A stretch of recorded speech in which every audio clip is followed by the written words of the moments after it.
Boa tarde, gente. Vamos começar agora mais um treinamento. Hoje vai ser teoria das carteiras, um exemplo no Excel. É uma continuação de um tema já apresentado há 2 semanas, mas nós vamos dar uma introdução teórica. E o grupo que vai estar apresentando é o grupo de capacitação, que composto pelo Isaac, Julie Everson, Carol, Maiara e Fernanda. O material o material impresso, ele está disponível para vocês num link que a Arisla vai colocar junto com o vídeo. E qualquer dúvida pode entrar em contato, tá certo, com a gente. Lembra de seguir a gente nas redes sociais. Então, com isso, a gente vai iniciar a nossa apresentação. Muito obrigada pela participação. Exatamente. Então, para falar sobre a teoria das carteiras, mas principalmente no modelo prático, antes a gente precisa trabalhar 2 conceitos. O primeiro dele é a fronteira a fronteira eficiente, como também a curva de indiferença.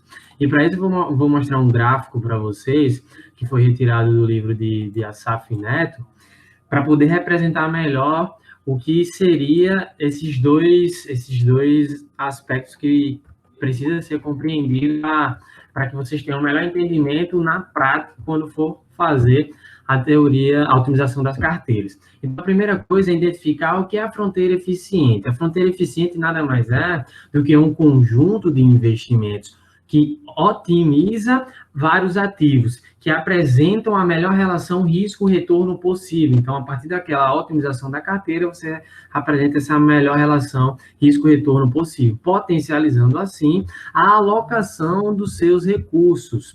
Ele pode ser representado por um gráfico de curva, como vocês podem ver aí, em que podemos visualizar as possíveis combinações eficientes entre risco e retorno. Vamos ver de uma maneira mais prática e melhor quando formos para o Excel. Uma outra coisa que a gente precisa entender é a curva de indiferença. Como que a gente pode observar e inferir a curva de indiferença?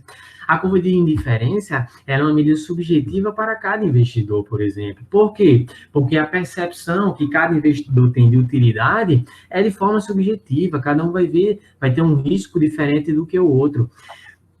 Então, o que é a curva de indiferença? Ela registra a percepção do investidor em função de um risco. Existem investidores que são mais avessos aos riscos e outros menos, e a percepção dele em relação à remuneração também é distinta. Então, mesmo que eu seja avesso ao risco, pode ser que eu exija um retorno diferente do que você que está assistindo vai exigir, dado o mesmo risco. E isso a gente vai poder ver na prática de uma maneira mais eficiente e didática, porque a curva de indiferença ela vai registrar a preferência por cada investidor, e o próprio investidor ele vai estar mais propenso e menos propenso ao risco à medida que, se o tempo for passando, porque, por exemplo, eu mesmo, em um determinado momento, eu posso estar mais avesso ao risco, como também eu posso estar menos avesso ao risco. Na crise, por exemplo, que tivemos recentemente, eu poderia ter ficado muito defensivo. Então, minha curva de indiferença poderia estar diferente. Então, tudo isso é subjetivo de acordo com cada investidor. Então, o mesmo investidor ele pode ter várias curvas de indiferença. Então, vamos para o gráfico que eu trouxe aqui do livro da Asaf Neto, onde a gente pode ver um investidor A e um investidor B. Então, o que a gente pode inferir nessas 2 representações, fora meio que esse guarda-chuva aí? A gente pode inferir que o investidor A, ele é mais avesso ao risco em comparação com o investidor B. Por quê? Tendo em vista que, ao aumentar o desvio padrão, o investidor A, ele exige um retorno maior, visto que a curva dele é muito mais acentuada para cima do que quando se compara com o investidor B, que a curva é menos acentuada, ou seja, é mais suave. Então, com isso, o investidor A ele é muito mais avesso ao risco do que o investidor B. E o que seria esse guarda-chuva? O que seria esse guarda-chuva? O guarda-chuva que vocês podem notar, ele representa todas as opções que a gente tem em carteira. Então, tudo que você gostaria de criar é realizado a partir da teoria de carteira baseado no modelo de Markowitz. Seria justamente esse guarda-chuva. Ah, mas eu não sei o que é isso. Isso vai ser detalhado de forma mais prática e didática para poder compreender no Excel. A escolha dos ativos, ele vai ser dada a partir de um confronto entre aquilo que eu prefiro com aquilo que eu tenho disponível. Então, a partir de agora, a gente vai entrar, que Carol vai apresentar isso de uma maneira melhor no Excel, para que possa se entender em que a gente vai pegar justamente a partir de um cálculo que é feito no Google Finance, como a gente pode representar isso no Excel e todo o passo a passo para chegar nessa otimização de carteira.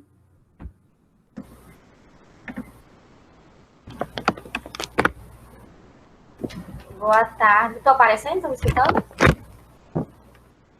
Estamos escutando, sim. Está aparecendo. Pronto. Boa tarde, pessoal. Então, a gente vai fazer agora a otimização de carteira, certo? Pelo Excel. Pelo Excel. Deixa eu compartilhar aqui a tela. Pronto. Então, como é que isso vai se dar? Primeiramente, a gente utilizou, para a otimização da carteira, a gente utilizou a ferramenta do Google Finances, como Isaac falou, certo? E para a gente fazer isso, a gente precisou utilizar o Google Online, a planilha do Google Online, por meio do Gmail, certo? Para puxar os dados do Google Finances, a gente precisa seguir essa formulazinha aqui, certo? Que é o quê? Que é igual a Google Finances. Aí a gente coloca o ticker, que é a sigla da Bolsa de Valores, que a nossa ação está, e a sigla da ação que a gente pretende puxar os dados. E sempre a gente tem que colocar entre aspas aqui, certo? Aí coloca ponto e vírgula, e o que a gente vai procurar? A gente vai procurar o preço da ação. Então, a gente vai colocar o price, certo? Que é entre aspas aqui também. E a gente vai puxar a data que a gente quer puxar os dados, que é a data inicial, que no caso a gente fez a partir do dia 1º de janeiro de 2015, certo? E até o dia 31 de 12 de 2019, certo? E a nossa cotação, a gente puxou a semanal, só que também é possível trazer ela diariamente, certo? Que essa seria, no caso, só colocar o daily, certo? Então, a gente conseguiu fazer a cotação de 10 ativos, ou de 10 ações aqui, certo? São essas. E eu trouxe essa cotação para o Excel, certo? Então, aqui no Excel, a gente vai primeiro fazer... A primeira coisa que a gente faz é a cotação semanal, certo? E o que a gente vai fazer a partir de agora? A partir de agora, a gente vai ter que calcular os retornos, certo? Constantes de cada ativo, certo? Então, para a gente fazer o cálculo do retorno constante, a gente tem que seguir essa fórmula aqui que eu trouxe do livro de Assaf Neto, que é o logaritmo, certo?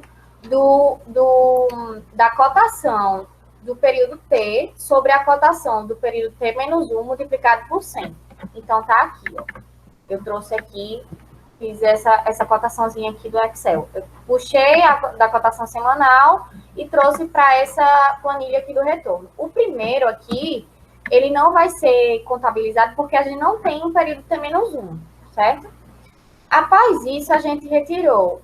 O segundo passo, no caso, seria retirar a média desses retornos de cada retorno, certo? E o desvio padrão dele, que significa que é o risco de cada ação que a gente trouxe. Então, a gente fez a formulazinha da média aqui, selecionou a coluna inteira para chegar nesses resultados. O desvio padrão... Opa, desculpa. O desvio padrão, por sua vez, a gente fez escolheu o desvio PADA e cada coluna também para puxar o desvio padrão de cada retorno, certo? Só que, como o Isaac falou, a gente saber a relação, a gente saber o retorno e o risco de cada ação não é o suficiente para a gente otimizar a nossa carteira.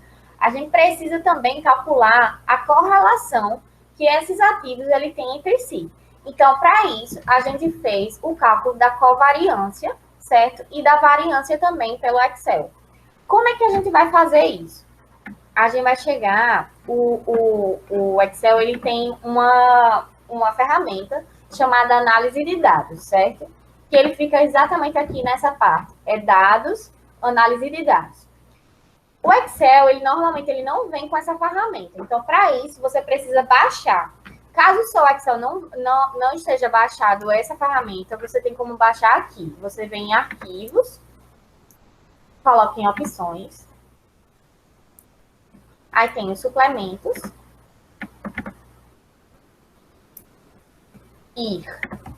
aí vai aparecer os suplementos que são disponíveis, que é, no caso, a gente vai colocar o ferramentas de análise, e como futuramente a gente vai precisar usar o Solver para plotar a fronteira eficiente, eu já coloquei aqui o Solver também, já instalei no meu Excel, certo?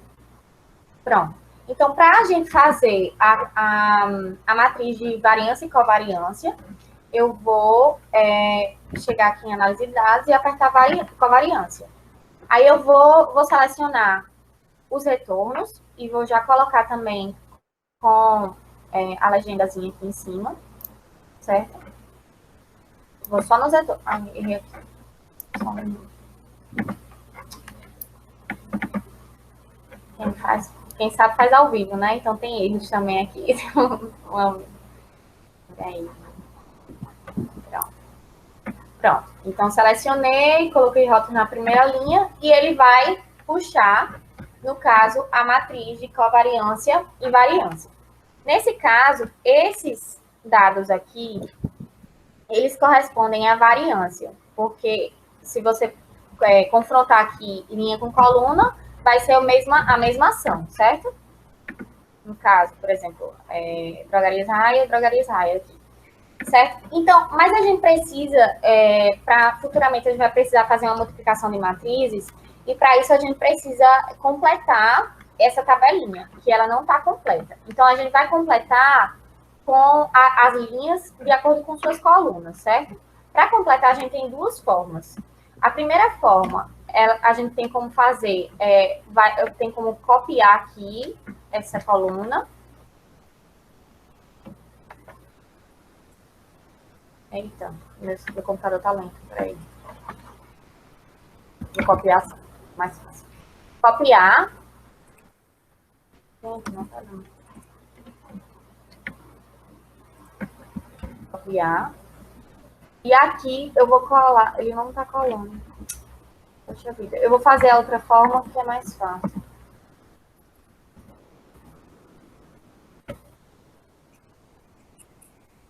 Copio aqui e eu vou colar com ele transposto, certo? Essa é a opção. E a segunda opção, no caso, eu vou fazer a transposta. Vou selecionar a coluna para chegar na linha. Espera aí. Desculpa, gente. Vou ter que selecionar a linha, colocar em transpor. Vou selecionar a coluna correspondente, Ctrl Shift, Enter, porque como a gente está tratando de matriz, a gente tem que sempre colocar Ctrl Shift Enter para fechar, certo? E isso vai corresponder nessa tabelinha aqui, que já está completinha, certo?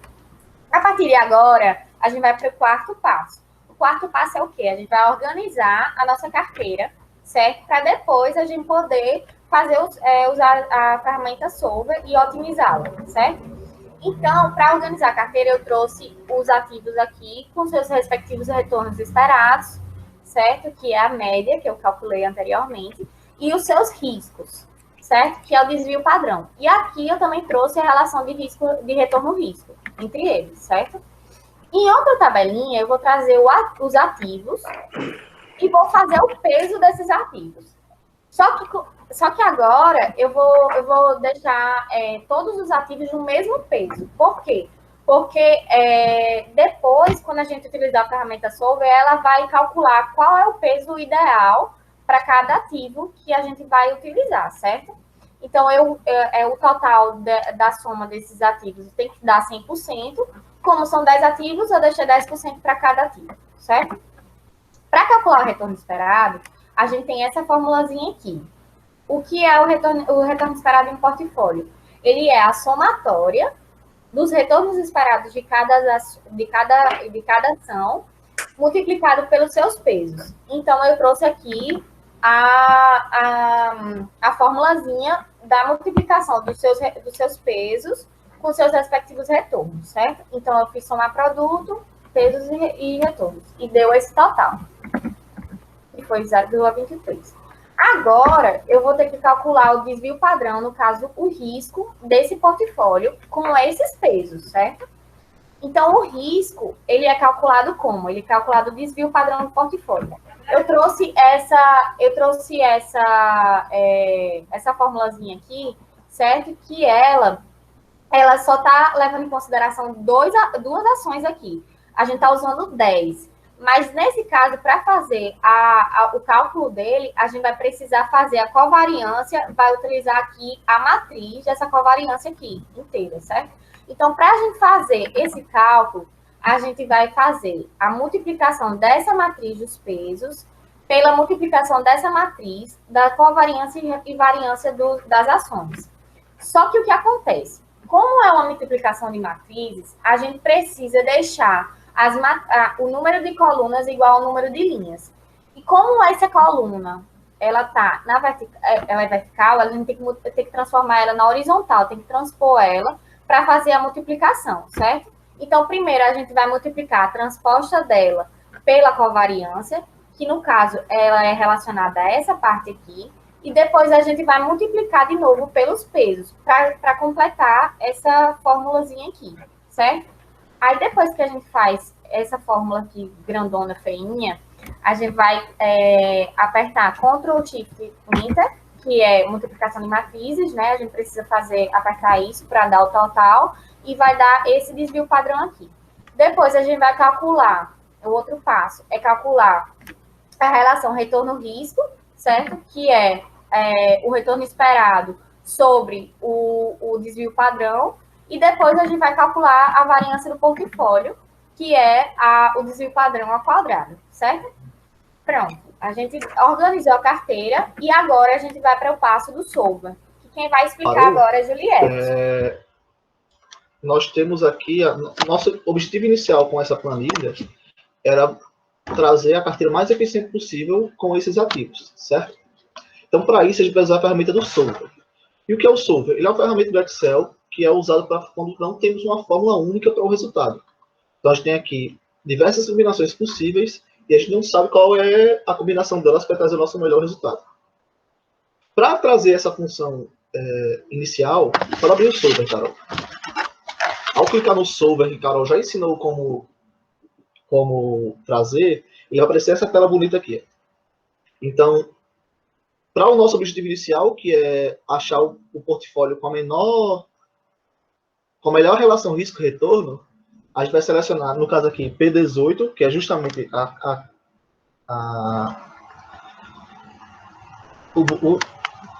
deu branco agora no nome. A abazinha, a célula do risco e retorno. E, para variar, os pesos de cada ação, que é do P5 ao P14. E aí está selecionado como maximizar, porque a gente quer maximizar esse retorno em risco, né? Então, quanto maior o retorno sobre o risco, é melhor. Aí nós temos que adicionar algumas restrições. Algumas delas é obrigatório, porque senão, como a gente não quer trabalhar vendido, não tem como você trabalhar sem elas. A primeira, que é essa que a Carol está botando aqui em cima, é que a gente está trabalhando com 100%, ou seja, P15, que é a soma, é 100%. A segunda é que P18, que é justamente o retorno esperado, ou melhor, a relação risco-retorno, ela é maior do que o risco-retorno individual, do maior ativo individual, que é, como ela está trazendo agora, é o G4, é o risco-retorno. Isso. Está aqui G4, que é 0,15. E também que a soma de todos os ativos é 100%, que a gente está trabalhando com 100%. Além disso, nenhum deles pode ser menor do que zero. Por isso que a gente coloca aí maior ou igual a zero, porque, como eu falei, a gente não está trabalhando vendido. Ao botar resolver, o solver ele vai trazer uma solução.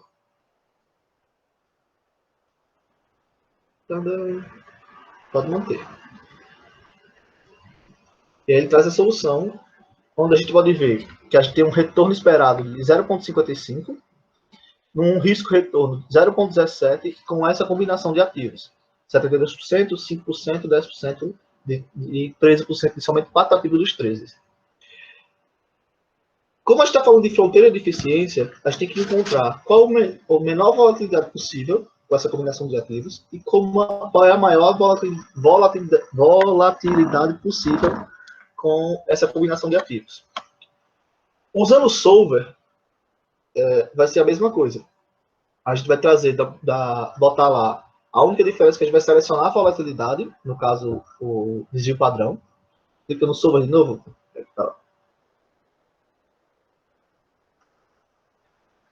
Seleciona P17, lá em cima.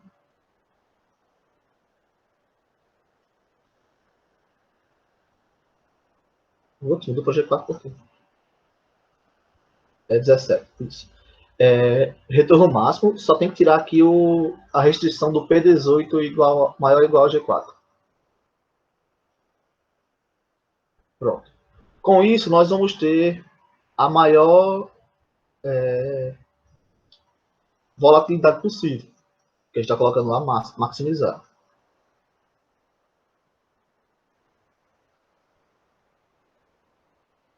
Então, aí a gente tem um desvio padrão de 6,92, que é, por um acaso, é igual a somente o ativo ela é de 6. E a gente vai fazer a mesma coisa, só que em vez de selecionar máximo lá, seleciona mínimo, mas a gente já fez aqui só para facilitar e para ser mais rápido. Vai nessa de baixo, Carol, que está mais fácil de ver. Mais um abaixo. Pronto. Aqui, a gente foi fazendo passo a passo lá do solver, trazendo cada combinação daquela. Você pode ver que a primeira linha é o menor desvio padrão, aquele que a gente encontrou, de 2,62. A penúltima linha, que essa última aqui só é para mostrar um outro exemplo. A penúltima linha, que é a 10ª, é 6,92 e um retorno de 0,60, que é o máximo. A partir desses dados, a gente foi botando mais soluções com mais combinações, com mais regras, no mínimo 3%, ou que tem que ter alguma combinação, que não pode ser só um. Então, você vai tendo várias combinações. Inclusive, aquela que a gente já tinha encontrado do melhor retorno possível, que é essa que está marcada de amarelo. A gente consegue construir a partir daí, a fronteira de eficiência. Que é selecionando desvio padrão e retorno, eu vou lá inserir um gráfico de dispersão, para baixo. É o segundo da terceira. Isso. Pronto. E aí ele apareceria uma fronteira de eficiência. Aqui, como ela selecionou uma a mais, a gente vai ver o ponto que eu queria mostrar, que é o retorno pior, mesmo com um risco maior. Mas vamos lá. Então, esse gráfico é igual a esse do lado direito, que já está. A única diferença é que está formatado para ficar mais visual, com rótulos e outros detalhezinhos.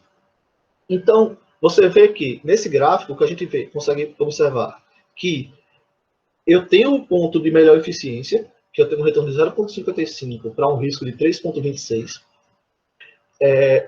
E o meu retorno máximo é 0,60. Só que se você observar, 0,60 eu tenho uma variação muito pequena, desde 0,55 até 0,60, e o risco vai aumentando, dobrando praticamente. Eu saio de 3,26 para 6,92, mais que dobro, né? Então, essa é a importância de você observar. É eficiente a gente ir buscar o risco maior para ter o mesmo retorno? Creio que não, né? Se você for olhar a relação risco-retorno do ponto último, ela é 0,09. Ou seja, bem menos eficiente do que do 0,17 que a gente tem que controlar no ponto 3. Ou seja, essa é a importância dessa construção. Mesmo que você seja suscetível ao risco, isso vai depender do perfil do investidor, não adianta você só ter risco por ter. Tem que ser o risco mais eficiente possível. Por isso o nome de fronteira de eficiência. Tudo que está acima é praticamente improvável, não tem como a gente ter um ponto acima disso aqui, e tudo que está abaixo é ineficiente. Mas eles não estão expostos aqui porque o gráfico não fica legal. Mas tudo que estiver abaixo é ineficiente e tudo que estiver acima é coisa. Como esse gráfico ele fica linear, a partir do ponto que ele fica linear, ele também já começa a perder eficiência. Porque ele está no mesmo nível. Se ele estivesse acima e continuando diagonal, que ele estaria mais eficiente. A ideia é essa, gente, da fronteira de eficiência, a gente conseguir trazer, a partir de base de dados históricos, construir nossa carteira para ser o mais eficiente possível e buscar sempre o melhor retorno em relação ao risco e retorno. Júlio, você pode voltar para o gráfico final? Pode.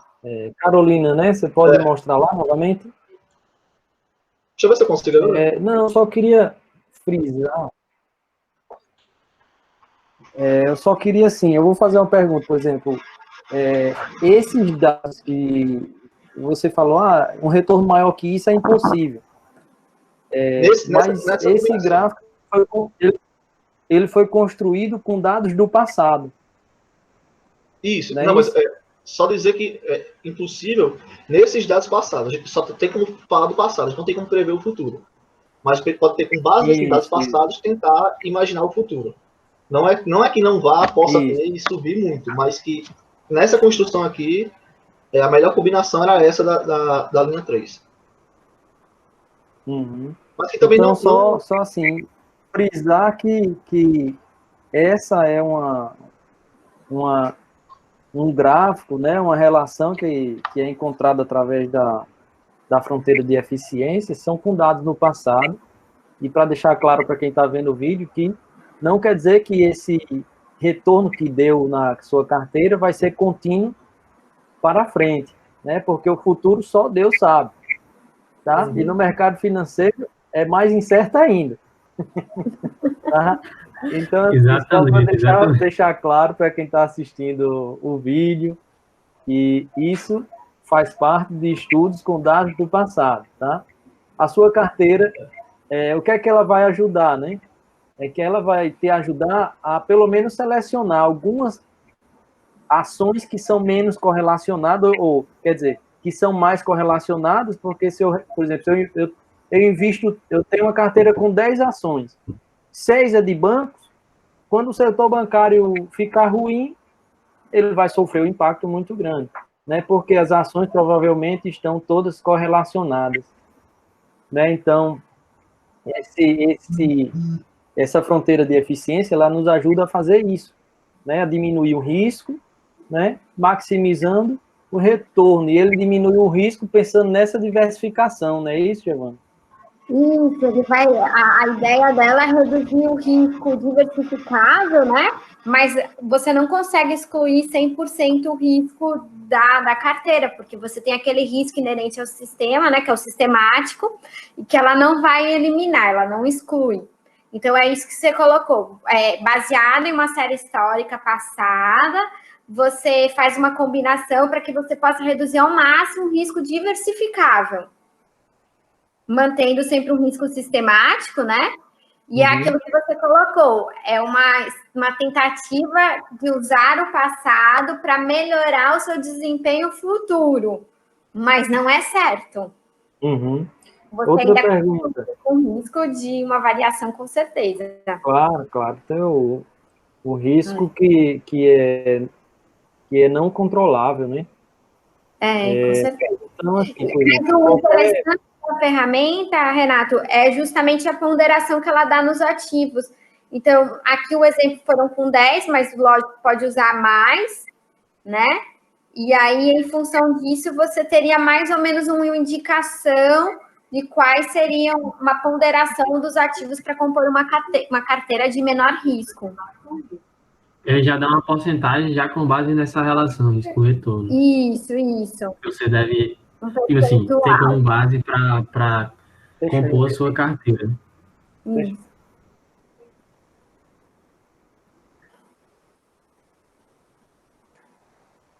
Bom, eu acho Posso fechar? que sim. Posso fechar? Outra coisa, eu acho que esse retorno que ele calcula é só em relação ao preço da ação, né? Ele não considera os rendimentos da ação, né? E se houve distribuição de dividendos, e isso diminui o preço do ativo, né? Então, isso pode também influenciar o retorno. Mas no caso, porque quando você busca o preço da ação, ele busca apenas o valor preço. de Ele não fundamento, busca, né? É aqui. ele não busca rendimento, não. Ele só vai aqui. Não, eu sei, isso aí é uma limitação, certo? Deve ter alguma ferramenta que puxe, inclusive tem ferramentas que você consegue ver isso, mas aí se você vai também calcular o seu retorno já com o rendimento ou sem ele, né? Se você vai separar os dois e depois juntar. Ok, acho que é isso. Parabéns aí vocês pela apresentação, pelo treinamento. E agora a Giovana está com a palavra.